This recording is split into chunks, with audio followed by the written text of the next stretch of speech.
They talked about wartime exposure and battlefield exposure, but they talked more about military sexual abuse, military sexual trauma. And it seems as if quite a few of these did suffer this.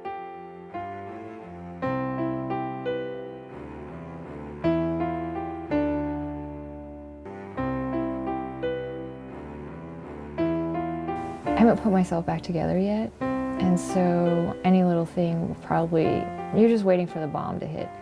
You read about all the horror stories of everyone else. You're waiting to be that next statistic that's gonna crack and just go crazy.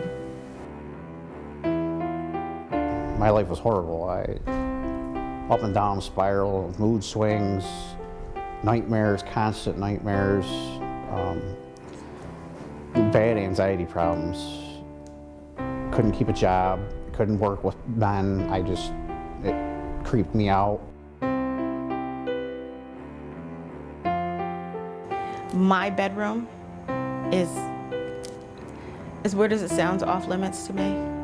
I tend to sleep on the couch because I don't feel safe in my bedroom, if that makes sense. I understand it may not make sense to people. That's just, it's in my head. My doctor said I'm okay. It makes sense to her.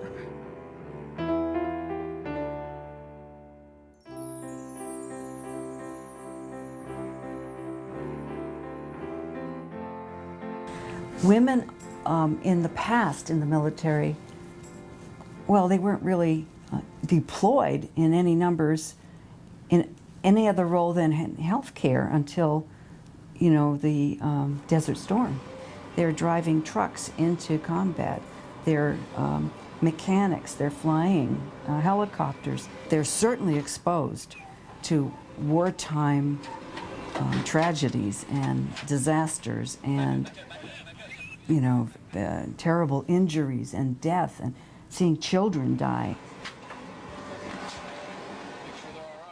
And I think that's where a lot of PTSD comes from.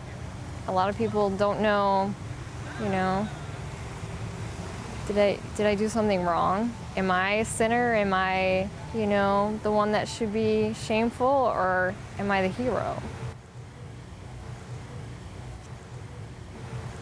The best example I can think of is watching a horror movie that you're part of, and it will reappear and replay at any time of day or night out of the blue for the rest of your life. For a majority of my high school and college life, it was all about me. Me, me, me, me, me. I did everything that I could to excel just for myself. Thought about it one night. I went to go visit my mom, and I was like, "Mom, guess what?" She's like, "What, you're gonna join the military?" It was kind of funny, and I laughed, and I said, "Yeah, I think so." I went to the recruiter. I was like, "I don't care where I go. I don't care what I do. I just want to go." And probably should have researched a little bit more. My whole family is military. It was something that I felt that was an honor to do.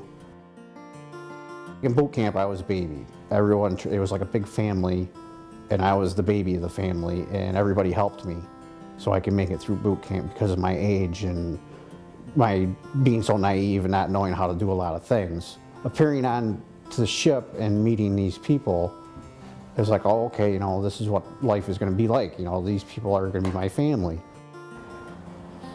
I told my mom when I was in 4th grade that I was joining the Air Force.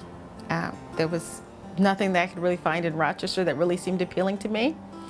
And my uncle was in the service, and he made it sound awesome. I have pictures of him in Japan where I was eventually stationed. So I thought that was really cool. And I've always wanted to.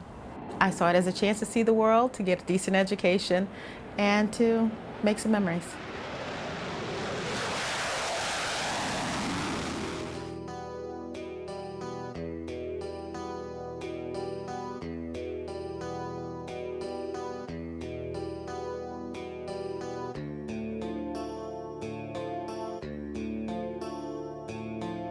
I would occasionally get phone calls, and a woman would say, I heard you're interested in women's health and women veterans. I'm not going to tell you my name, but let me tell you my story. These are all anecdotes. we hear reports of superior officers raping and enslaving, sexually enslaving women in the military. Some people give estimates of about 30% of women are assaulted and raped, and often gang raped in the military.